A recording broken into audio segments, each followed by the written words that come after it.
qui me semble peut-être la manière la plus évidente de pointer la dimension positive du travail pour le développement de la santé mentale, la préservation de la santé mentale et psychique, c'est de s'intéresser à ceux qui justement n'ont plus de travail et de voir quels sont les effets au plan psychique du non-travail forcé.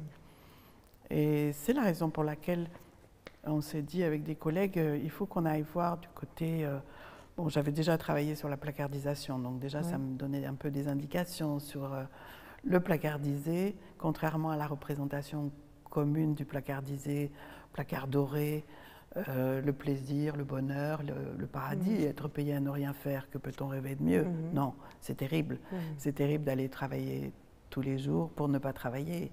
C'est terrible de voir tous les autres s'agiter autour de soi et d'être soi-même confronté au vide et à l'inutilité.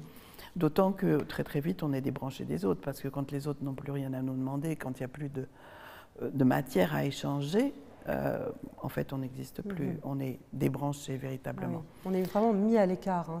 C'est un phénomène d'isolement. Hein. Oui, c'est un phénomène d'isolement, mais qui est vraiment lié au fait que l'activité a disparu, parce que c'est l'activité qui nous met en lien. L'activité, elle nous met en lien avec le réel, avec les autres et avec nous-mêmes. Sans activité, le rapport au réel se distend. Le réel avec ce qu'il contient de possible et d'impossible. Donc on peut dériver très vite du côté de je ne vaux rien, je ne peux rien, je ne sais plus rien faire, une dégringolade du côté de l'estime de soi manifeste, ou à contrario, une enflure imaginaire du côté de j'écris un livre, vous voyez, par exemple, ou débranché du côté des autres, c'est-à-dire le rapport aux autres.